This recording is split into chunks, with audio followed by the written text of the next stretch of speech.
the next point, marriage. I want to talk a bit about marriage. I mentioned this back and forth, and it's a burden that I carry. And I want to speak about that in a moment. What's the best way? One of the best ways that a married man can learn about marriage is by watching another married man. So if a pastor is married and somebody is having some issues, he can invite them, come and spend some time. You don't say much, just watch you and your wife relate. You don't preach, no preaching, just see you talk, relate, and the person might start to understand. Marriage is a big issue. And the reason I decided to talk about it today is because of the importance. All that we've said, everybody has to go home. If you're married, you have to go home.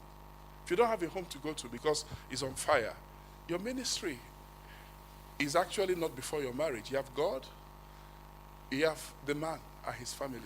His marriage, his family, before the ministry.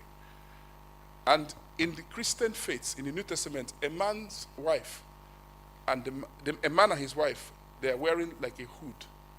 That's like a calling, right? If you run ahead of your spouse, like a flight without a co-pilot, no matter how experienced a pilot is, without the co-pilot, the plane doesn't take off. So when a man is running and the spouse is pulling back and the hood tears, the ministry is torn. It doesn't have much to offer the world. The home is extremely important. The home was the first institution God built. The marriage is so important. Remember the origin of marriage. The Bible said that God created the world and was done. Everything was good. And everything was very good. You know the story. And he went to retirement. And in chapter 2, he looked from heaven and said, it's not good that man should be alone. And God came back from retirement and now did one more work. He just created a spouse and created it out of the man and gave him a family. He said, I'll give him an help meet for him, or a help meet for him. That's what God did, okay? That's what he gave to Adam. Now think about that. When God did that, he put forth an institution. God built it. The marriage was not according to a culture. There was no culture. It was only God's culture, kingdom culture. It was not a tradition. It was God's idea. So marriage primarily is God's idea. That's why in Matthew 19, when they came to Jesus and they said to him, the Bible said the Pharisees came to him and said, is it lawful for a man to put away his wife? And he said to them, have you never read that he that made them at the beginning made them what? Male and female. He quoted where? Genesis 1:26. And he says, for this cause shall a man leave his father and mother and be joined to his wife, and the two shall become one flesh. He quoted Genesis 2:24. So Jesus answered them by quoting scripture back to them. But he quoted from Genesis, the book of beginnings. Genesis itself is a complete Bible by itself. In fact, in the law of first mention, they say wherever something is mentioned first, all the truth is there. And go there to find the fundamental truth about that subject. So think about marriage. But why is it that marriage is a challenge all over the world? Why is it a big deal? They give us the answer today. Because marriage is like discipling your own family. By discipling yourself, working with your spouse. And I want to share some important truths. Some fundamental truths. For many people, the reason the marriage is a challenge is that they never consulted God while they were getting married. Some people choose by eyesight. There are even places where they date, for example. So from the West, like Christianity, in America, they talk about dating. Christian pastors, great pastors have written books about dating. They've written it and they fine-tuned it. But dating is a 20th century invention. Even in colonial America, did not date. In colonial America, people did not visit, single people, young people didn't visit young people outside of home. They were visited in the midst of their parents. All the discussions, because the culture was Puritan. I don't know if you understand. It was Puritan. And dating was a subject or a result of urbanization. When America urbanized, people had lesser accommodation and more accommodation issues. And people started to meet in public places. That's the origin of dating. But I'm going somewhere with that for us to understand.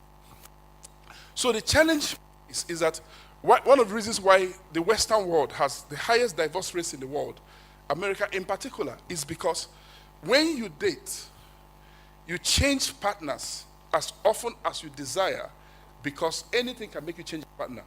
Maybe the way they looked at another friend when you went out to eat, say, the way you're looking at that guy, I don't think you're stressing. You're not interested in me. They go to the next person. Well, that carries over to marriage. People change their partners in marriage the way they change dating partners. So dating led to increased divorce rates. Does that make sense? Because, when people date, it's like if you're not happy, they even have terms like going steady. There are all kinds of terms they invented. Okay? So they didn't trust God.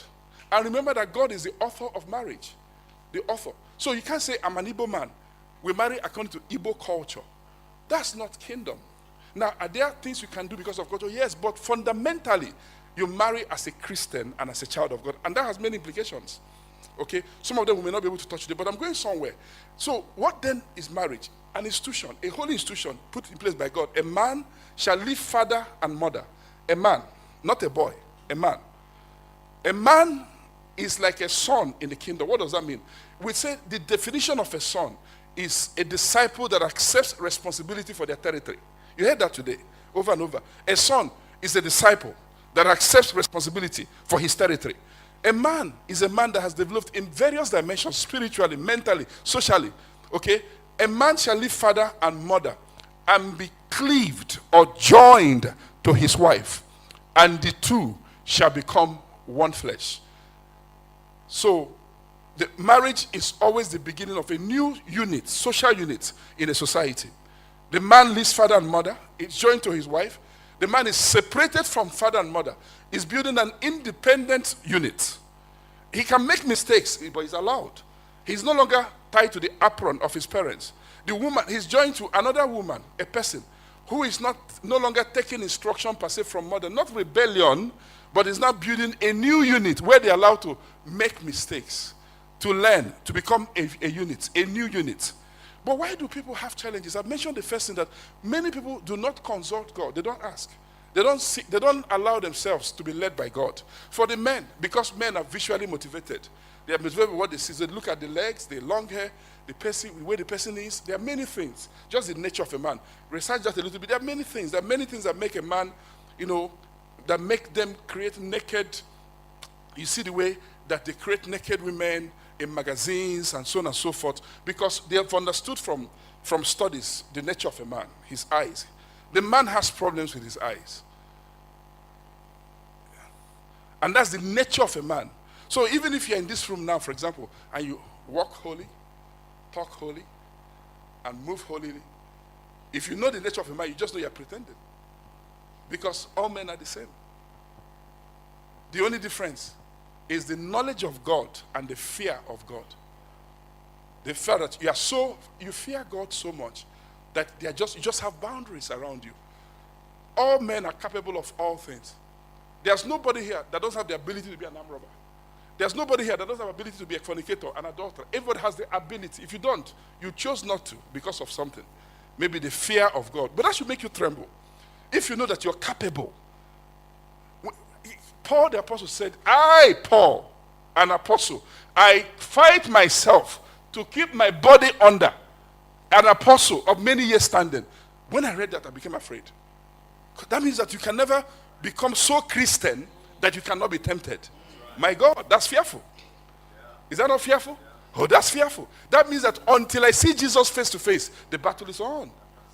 My God, my God. So, because of that, there are choices that I made. I don't watch movies, but I cannot tell you that. I'm just giving you personal consecration because I found that when I watch the movies, because people are different, that my eyes are looking for certain things in the movie. I said, that means I'm building again the things I destroyed, so I put myself away. No, think about it. The battle is already defined beyond me. It's not me. It's not about me. So I can't do things that make the battle fierce for me. I can't look at pictures that leave me with images that can't go away long after I've stopped looking at the picture. So the Bible says, let your eyelids walk. Walk straight. Let your eyelids look straight before you, right? Let your eyes look straight. So as a man, it's old school. Because this is an old school conference. It's old school. When you're walking on the streets, you do as if you can't see. Just be walking straight. Why can't you look to your left now? There are beautiful cars. Say, no. I don't want to fall into a pothole. Oh. No. But people might not understand. But that's the way to keep purity. Just keep on looking straight. You're in a lift. There's a woman by your side. I'm not saying ignore her. That's a lie. I'm not saying pretend she's not there. That's deception. But whatever you do, just keep on looking straight. Just keep on looking straight. Treat the younger women with purity. Treat the younger women in church. They are your sisters. If you're the pastor, they are your daughters. With purity. You have to look at life like that. There are things that your hands should never touch. As a married man, before you're married, you're not allowed to sleep with anybody. After you're married, you're allowed to sleep only with your spouse. So can you see the simple rules? Just abide by it. Before you're married, you're not allowed to sleep with anybody. After you're married, just your spouse. Now, let me shift gear just a little bit because of limited time. So, but why do sometimes people have problems? Okay. I have 10 pillars that I teach, but I don't have enough time to cover them. I've talked about marriage as a covenant between two people. The first pillar is that marriage is a holy institution. I mentioned that whose founder is God. And I mentioned seek. The second pillar is that before you marry, seek God to know his purpose in your life. Marriage will be aligned to God's ultimate destiny for you. Don't marry carelessly. If you don't know God's purpose, God can still help, but it makes it easier. Who are you? Pastor David, Pastor Sarah. Abraham, Sarah. Michelle, Obama, Michelle. Do you see purpose? Lady Kate. She's I don't know what to call her now, a princess. She lives in a palace. She can't live on the mission field. She was created that way by God. If she was married to a pastor, she'd be very sad. Because pastors go on missions. But she's a human being. Think about it. That's who she is. Everybody has a calling. Every man has their proper gift of God. Pastor Sunday tells a story that will bring this point and I'll move on to the next thing. I read it in his book. He said when it was time to marry, that because he was an African, living in a white man's country, he said in his heart he wanted to marry a white girl. But not with his mouth, oh. Because he was just like all of us. When he prayed to God, he said, God, your will, your will. That's how people pray, your will. But they really mean their own will. So he said, even though God was showing him who to marry, he was looking, and one day he said in an open vision, he was trying out dresses. When he puts on a dress, a name will appear, oversized. Put on another one, undersized, too tight. Then he put on one, written bosse. God says, correct size. So when I read that, I then understood why I've been to some homes where there were problems. Some people are oversized. Some people are undersized. Some people are too tight. How can you explain why a man can be envious of his own wife? My wife has 3 master's degrees. I have only 1 degree. But all of them are in my name. All her degrees are in my name. How can that ever bother me? My God. I told her, go to school more. Just when you come and see that. But there's no grammar she will speak. I will be confused. Nothing. I'm her husband. She answers my name. So it's not a problem. And the reason because na correct size. Do you understand? It's very important. But then let me move to the next point. Okay? Because of our time. God has someone for you. I mentioned that there's a plan for every life. Now, God, this is important. And most of us already adults. If you're married, look at it differently. Just believe God that you made the best choice. If you're not married, when you pray, how do you pray? I was taught through a book before I was married. It said, nothing more, nothing less but God's perfect will for your life. I prayed that prayer. It set boundaries. There are many pretty girls that come to a single man that is not their wife.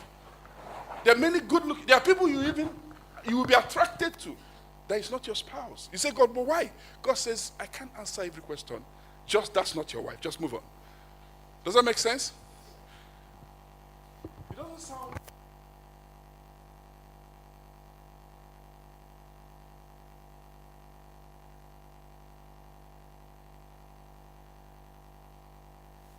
There's too much about life. There's too much.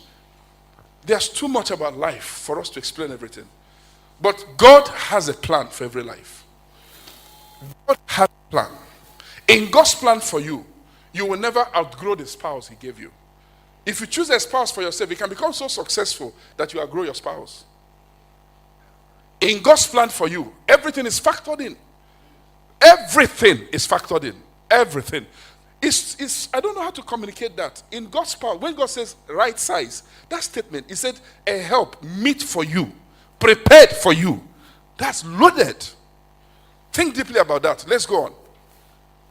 Then He said, then communication is a fourth pillar. Communication is key. Let me explain this, okay? I had challenges with this and I learned over the years. There are many men you meet and they have some challenges. Sometimes people want to be intimate with their spouse, whether the lady or the man, at night, and they have challenges, okay? Sometimes you go to homes where somebody says, I'm the father. No, I'm the husband. I'm the head of this home. Sit down. Do you see the sound of that statement? I've never said that to my wife, and I would never say that by the grace of God. Why? Because of communication. What is communication? 3 levels of communication. Before we break it down, communication. I work with somebody in the office. I'm an ED, just a social work, not my calling. And she's the CEO. She's from Sierra Leone. I'm from Nigeria. We used to have challenges when we go to meetings sometimes. I have a different picture. And then when I prayed, God said, why don't you meet, since your staff meeting is at 10, meet by 9 for 1 hour. I didn't know why. God is always up. So I started meeting. I realized that all those things that will cause challenge, when you meet by 9, you may not agree, but you've discussed it. By 10 o'clock, at least you know the person's view. No argument. So I saw the wisdom of God. Communication. Everybody say communication. You need to communicate with your spouse. All successful marriages are built on honesty, integrity, and communication. What's communication? We are told women talk more than men averagely in a day, right? Okay, we know that now. Take time to communicate with your family. If you are not supposed to date as a Christian, because it's not a culture, it's not a kingdom culture. Why? What is dating? Okay, it depends on how people say it depends on how you define it. But how I understood it was that it's two people in a relationship with no intention to marry. Okay, so by that definition, we're not supposed to date. But if you are engaged, then you are in a courtship. That means that the journey is going towards the altar. The moment you know you're not going to the altar, you must break the engagement. You can't just be going out with a single person, just having ice cream, say, what's the purpose of this meeting? Say, no, we're just socializing. But what is the purpose? Say, we're just trying to know each other. But what is the purpose? We don't know. Then you must break up. Does that make sense? That's what he's teaching. Okay, but what is communication? Communication is that you take time to understand yourself and then understand your spouse. One of the reasons marriages fail is that nobody alive in his marriage can succeed. Only dead people have good marriages. If you can be offended, you have a problematic marriage, because what your spouse does to please you will offend you. Did you get that? Can I say that again? The very thing another person would do to please you may be the very thing that displeases you. So you have to work hard to die. The primary condition for a marriage that will go the distance is death to self. Death. And when a man is dying, because to die is not easy, because the flesh has resurrection power. Oh, it's not easy. That's why Paul said, I die daily. You can't die and you're dead. No. There's nothing like that in the New Testament. It's a hard work. You know what? And what it means to die is denying yourself. Somebody says something and you think it's irritable. And you just tell yourself, take it easy. Don't say anything. You say, but how can people talk like that? I say, no, don't talk. Just die. You have to train yourself. The next condition for a successful marriage is love. But love is not just a word. Love just simply means sacrificial giving. To love somebody is to do everything in your power for their own highest good. Did you get that? When you say you love your wife, it's not just saying, honey, I love you. That's good. But what it means that every time you have the opportunity, you deny yourself to please them by the actions that you take. The moment you make those two choices, to be good to your wife, it's very easy. You know, I was reflecting over this because of our time. And I said to God in my private life, I said to God, please, I can suffer anything for the kingdom. I can fast. I can go without. I've done that. And I can do it again. I can start afresh. I can do anything. But don't let my family suffer under my watch. Don't let my children not go to school because of school fees. Don't let people be hungry in my home. Me, you can let. But them, because there's no money, all those kind of things. It's a choice to love your wife. That means that even if you don't know how to say it, and I'll teach you something about that, which you already know, is that you need to say it often because confession is powerful. You need to let your wife know as often. You have to say it so many times in a day. And the woman needs that. I'll come to the other side. Honey, I love you. It looks simple. But because you're not a woman, you don't know what it means. And you're not capable of knowing what it means because you're not a woman. But it means a lot. Ask the average woman what it means when the husband says, I love you. Even ask the girl on the university campus, girl in UNEC, that what does it mean when somebody in the course comes to you and you know, they don't even look good. They're not even handsome. Say, I love you, girl. It mesmerizes them. It takes them a moment to recover. Does that make sense? Because the way they were created to be loved in a sense. Okay, but in marriage, you have the legal right. Say it very often, then mean it. That means sacrificially give. Just give. What is communication? Learning to say the right things in the right way at the right time. This statement is not very easy. Hello? Hello? It's not very easy. There are 3 levels of communication. Let me quickly mention them. The level 1 is, God said, it's not good that man should be alone. So, he needed somebody to talk to. Just talked about anything. How was your day? That's level 1. You come back, how was your day? The man may be tired. The wife is asking. But just level 1, communication. How was your day? You talk about it. In a family where husband and wife are talking about how was your day, if you do it often, you have less issues. How was your day? You may not feel like talking about it because you're the man. You're not used to, what does that, doesn't amount to money or it doesn't make the church grow. How was your day?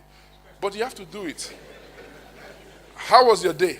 How was the board meeting? It was good. Oh, so did the chairman come? What was he wearing? What's my business what was wearing? But the woman will ask you all those things. Well, so did they all come on time? Did they have refreshment? Did they come on time? Was that fucking knife? What's the problem again?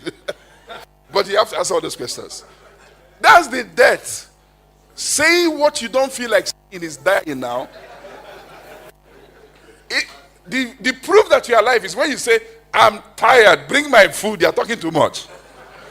But when you say, when you feel like saying that, but you say, but this thing means something to this woman, which I cannot see. How was your day? And you don't, you just say, it was okay. You say, but did you eat lunch? Yes. What time did you eat? 12:04. Okay. So, did they wash the plate before they serve you lunch? But you know what? Do you know why she's asking that? Because on the average, she's bonding with you by talking to you. She feels specially loved by you.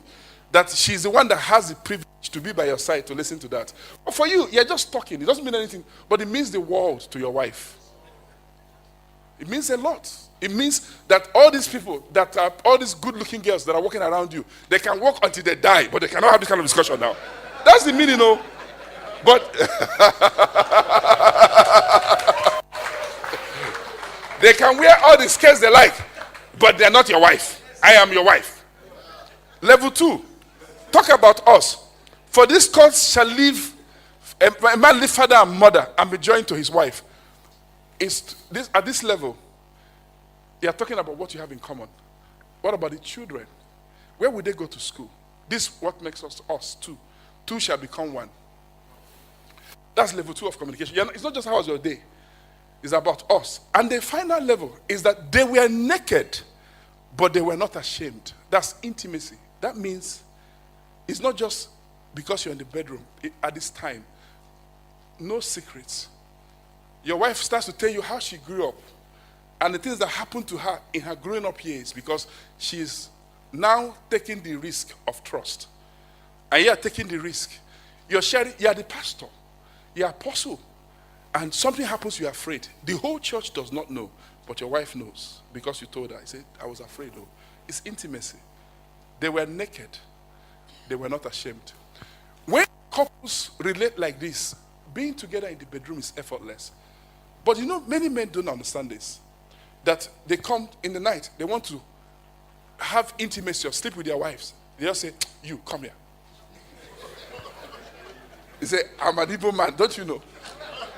And by the way, I'm your pastor. But do you realize that no matter how pastor you pastor, you are not first a pastor over your wife. You are her husband. Right? But do you realize that being together intimately in the room starts long before the night? When you are rude to your wife, I know this is husband heavy. Don't worry about it. Some other person will balance it.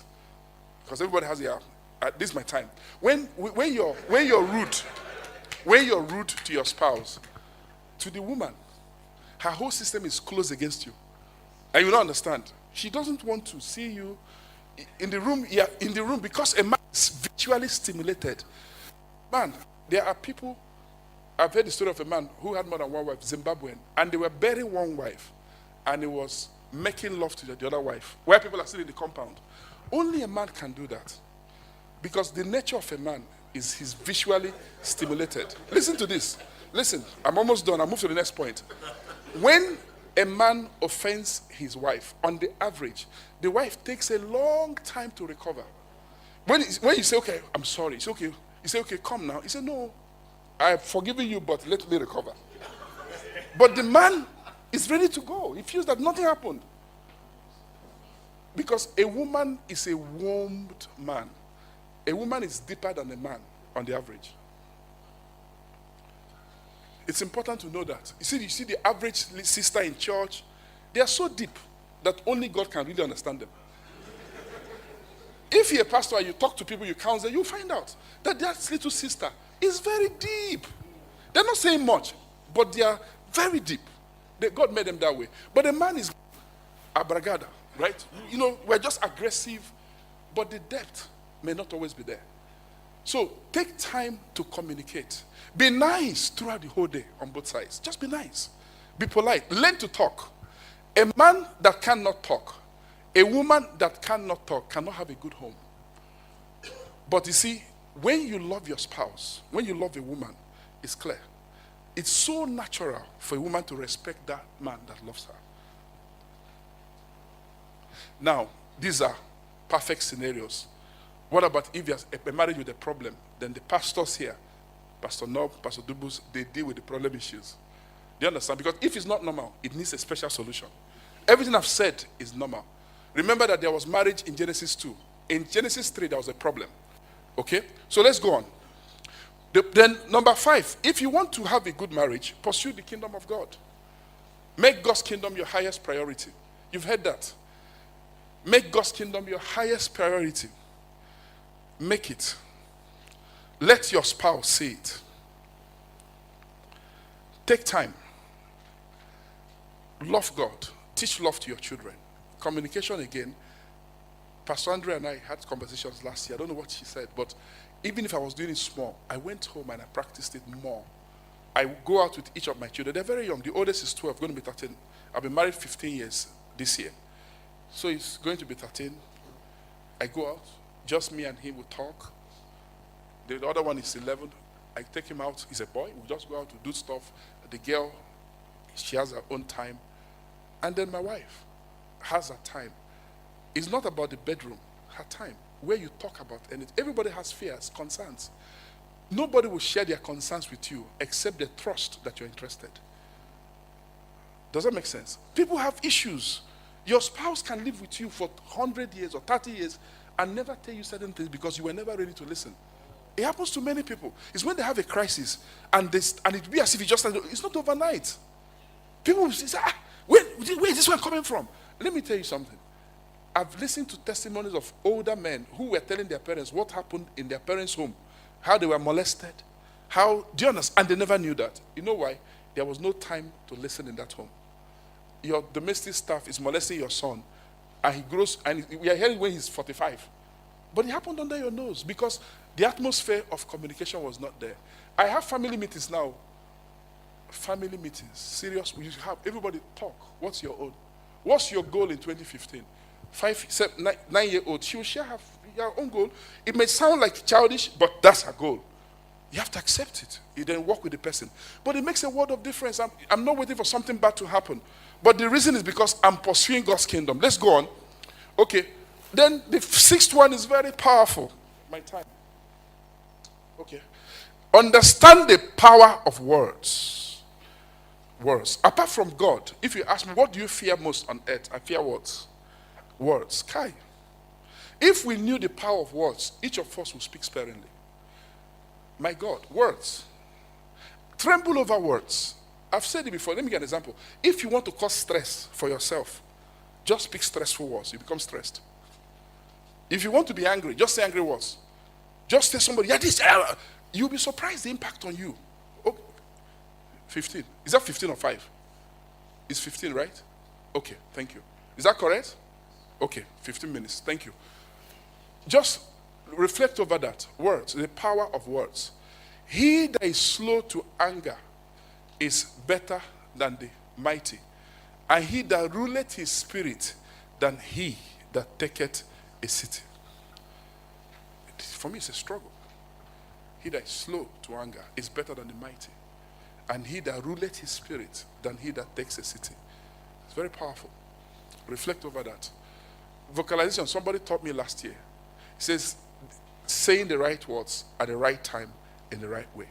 What about if people do things, people you are leading, discipling, hate so much, and it will happen?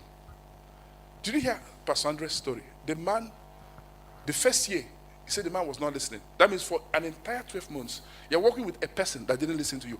Every time you started talking, they started responding to you, and you have to stop to listen to them. But do you know what was going on? That man would not even be aware of what he was doing. But guess what?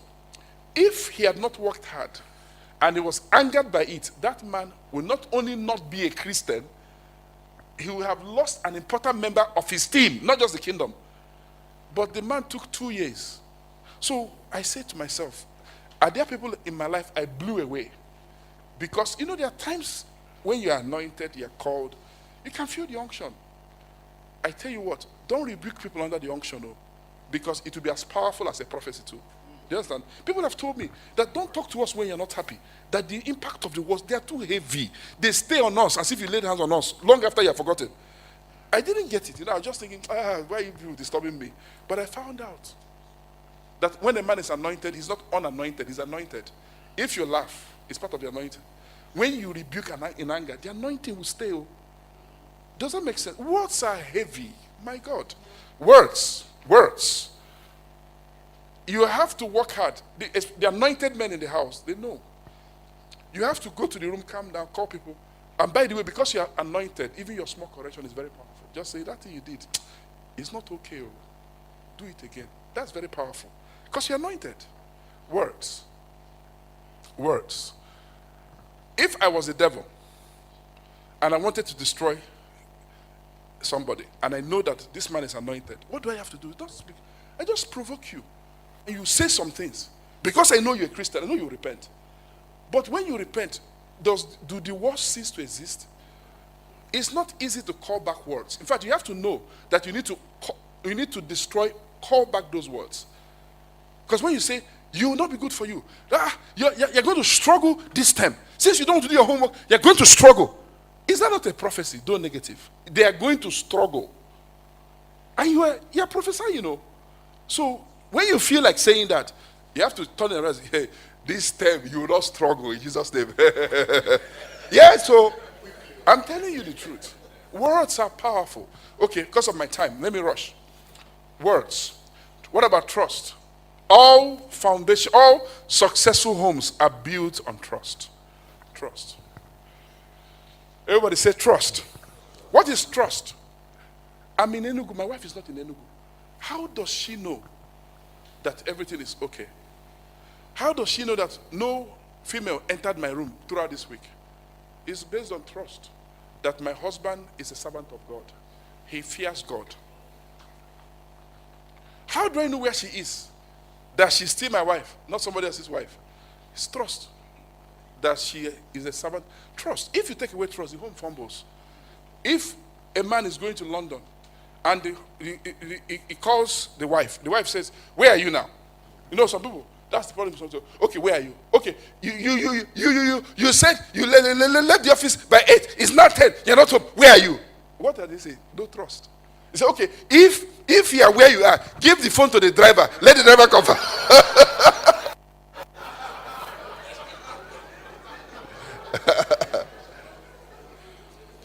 The 8th pillar, maturity.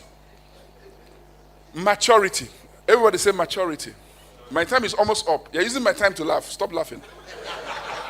Maturity. When I got married, I was not mature because the maturity has a continuum.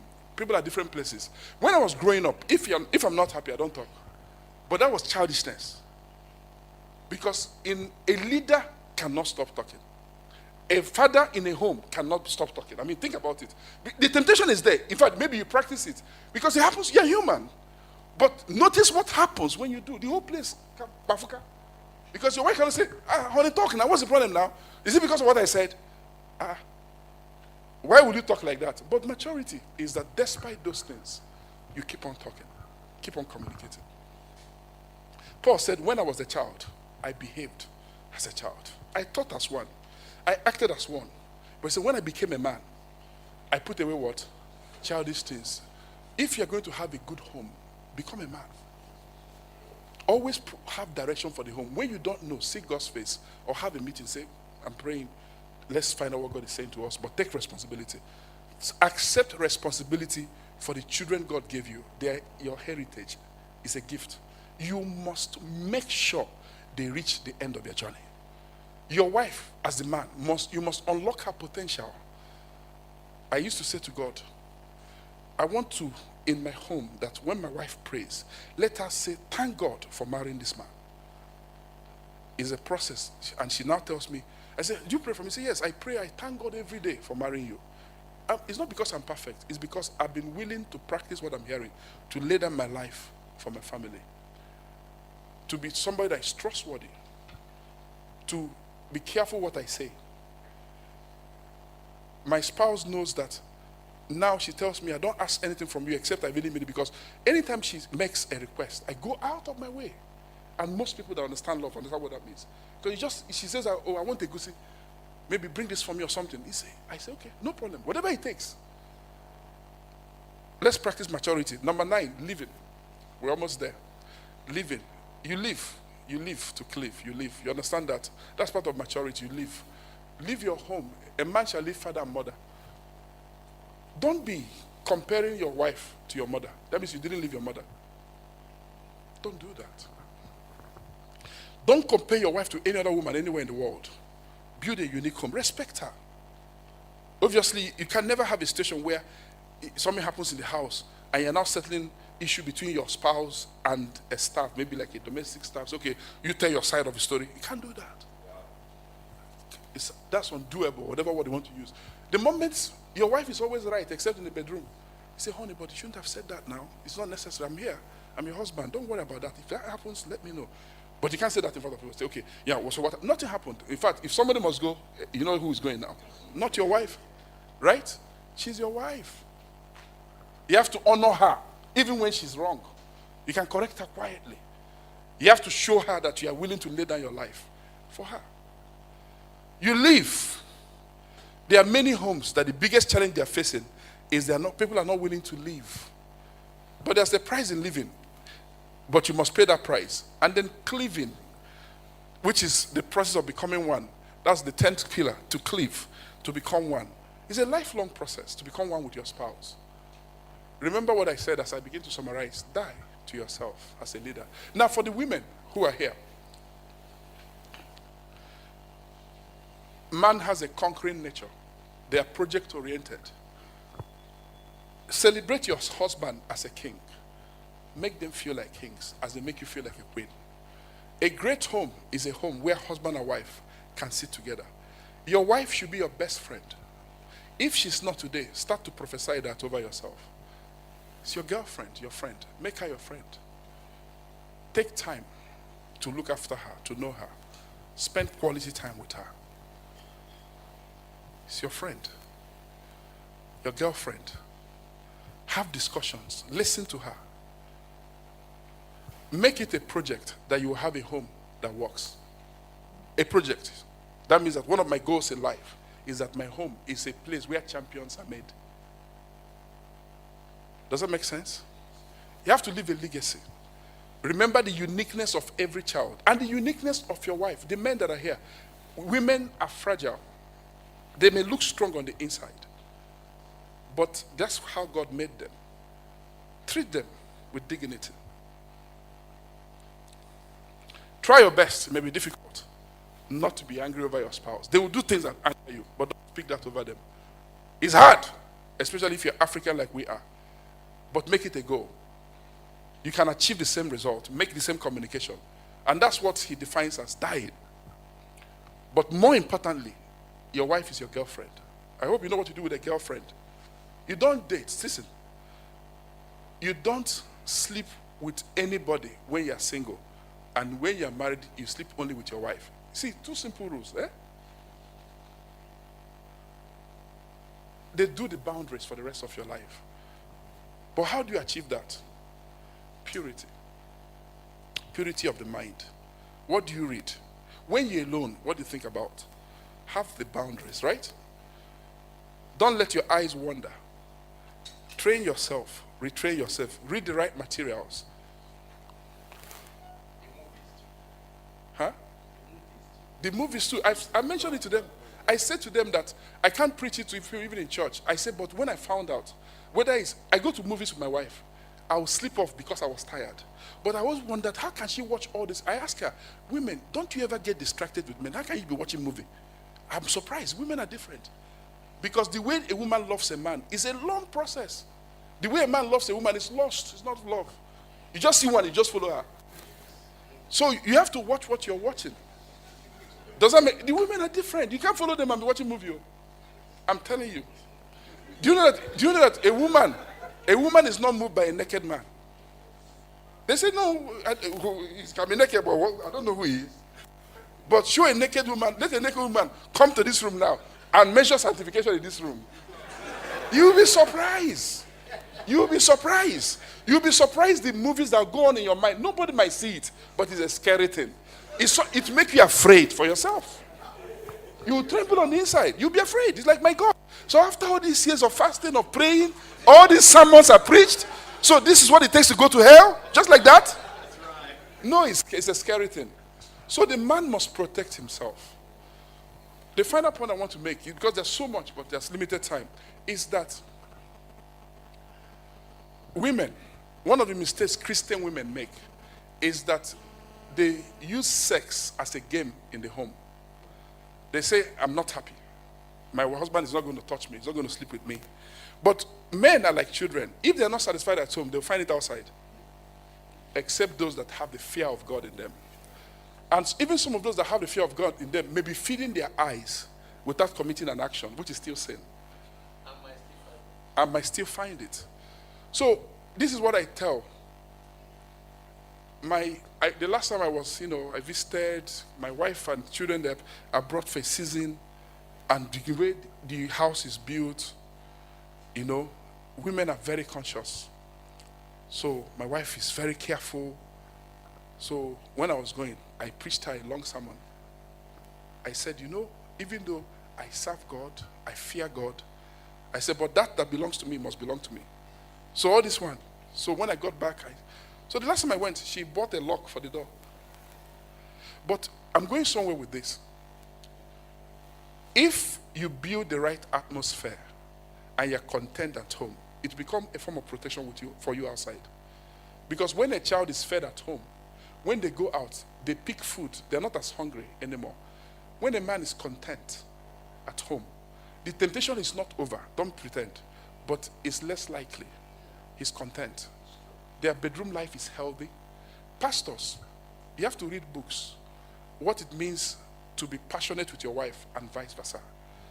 It's not everything that you know. Some things will come to you naturally. But it's important that that part of your life is not suffering. Remember that God that created us knows how he made us. He understands how he created us. That's why I say your spouse should be your girlfriend. Content. Take time to love, to dress. Don't grow old on your husband. The sisters that are here who are married to pastors and leaders. Don't just dress anyhow. Don't feel it doesn't matter. He's a man of God. Remember that the things I've said are fundamental. That all men are created the same. Fundamentally. We're not the same height or the same shape. But fundamentally, the visual stimulation is the same. The degree may vary, but fundamentally, you that you're a woman, play your part at home. Why is your husband distracted outside? Maybe he's not content at home. Don't use sex as a weapon of punishment. It was never meant to be. In a marriage, and I'm almost done, the approach to sex and intimacy is what they call 7-Eleven in America. Always open. What does that mean? It means that the partner that gets satisfied is one that wants it, not the one that does not want it. Did you get the message? You don't offer love to your spouse. If I define love here now as intimacy and sex, because you want to, is because he wants it or she wants it. Why do you do that? That's sacrificial giving. Did you get what I said? It's very important. So it's not because you like it or don't, and you can go through that entire process of what it means. And I close that by... means even if you don't want, the other one wants, give it to him. That's what it means. Did you hear what 7-Eleven? You are not doing it because you want at this time. He's one that wants it, but or she wants it. You give it to them. And don't give it to them as if, why not? And the women that are here that say, but the man. That's always what he's looking for. If you want to answer that question, you have to go to heaven and ask God. Yes. Yeah, you can't, no man can answer that. Only God. He made man. I don't know why. Does that make sense? Yes. So the women shouldn't be asking men that they should either die, go to heaven, or have a rapture, or have a vision, and ask God that. It's not what you ask. I don't know why to answer that, because it's just the way he made man. Men don't know why they're like that. So people just discipline themselves and practice the discipline. But don't be asking those things. Just make sure that your home is intact. Make it a project that works. Make it a top priority. See, we've said a lot about ministries this week. But remember that if you lose it at home, you've lost everything. You've lost everything. Because in a sense, it may even ultimately affect your eternal reward if you have any. A minister with a home that did not work, what will he say to God? And remember that I'm talking about the gospel of the kingdom. Don't follow America, where people, pastors or bishops, marry and remarry and divorce. You see, what they're doing is only eternity that will answer that. It's not a doctrine of the Bible. And don't try to debate or explain it. Just make sure you marry once until you see Jesus face to face. Don't try to understand it. It's not everything you should understand. Don't say, I want to understand why this bishop left his wife. There's no need to understand. Don't understand it. When they say, do you understand? Say, I don't understand though. Do not understand it. Just do the one that you know. You're married, you're married. That's what Pa Elton taught Bremeka and the team. He said that marriage is like prison. Once you enter, you know they come out. But it looks, when I heard that, I said, but the thing is that it has kept their home. So they went from there to the pleasure. Do you understand? So it looks like a hard statement. Then he taught them and said that when you speak to your spouse, a third party must never hear your voice raised. That's a difficult thing. See, must never. That means that, in fact, it means including the children. The greatest legacy a man leaves with the children is to love their mom, and vice versa. So your home is a home that must work, a marriage that works. Make it a top priority. relearn to talk to your wife and vice versa. All those issues that look touchy, they can be resolved. But it takes a dying to self. But the starting process is that I will have a marriage that works. I will talk to my wife, not because I'm her pastor, but because I'm her lover, her friend. Yes, I'm the pastor, but I'm her lover. I'll talk to her gently, not because it's easy, but because I'm dying to self. I will communicate. When I'm tired, I will still talk. Now, do we make mistakes? Yes. Sometimes, are you irritated? Yes. Why? Because you're human, work in progress. What do? You repent. And like Pastor David taught today, have your family meetings. I've emphasized that already. Call everybody. Make it a priority that your home meets regularly. And in that meeting, anybody can talk. And they can share their heart. And you listen to. One of the things you must fear as a family man is to create an atmosphere where things are happening in your home that you don't know, but because people are afraid to tell you. Don't create that atmosphere. Work extra hard. This is tough project.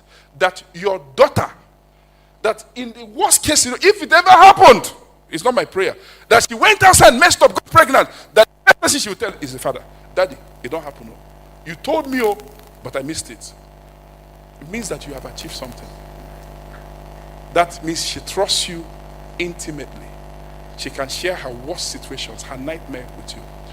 Build that home, and you do it because you trust, you love your wife. You build a home deliberately. Build it according to God's standards. God's standard.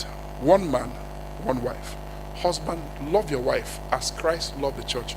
Women, see that you honor, reverence your husband as Sarah reverenced Abraham. It's not always easy, but that's the standard that was passed on to us. That's the standard. Don't worry about culture. Don't let that culture affect you. Use your kingdom culture to superimpose on that one. Take what is good, but don't accept what is evil. Don't, for example, expect that you go to meetings, the women are not allowed to talk, and those kind of things. It's a strong message of inferiority complex. Don't breed that. Use the kingdom of God. Work at it. Husband, my challenge to you is that you can have a home that works, a home that your spouse is praying for you. It may take some adjustments, but if you make that adjustments, you will never regret it. Women, make your husband your king. Honor him. Pray for him. Show him respect. Respect means so much to men, and security means so much to women. What is love? Sacrificial giving. Just let the men offer their lives for their family. Your wife will never challenge you if she knows that you truly love her. She might say, my Oga, I don't like him, but because it's you, because I know that you care. God bless you.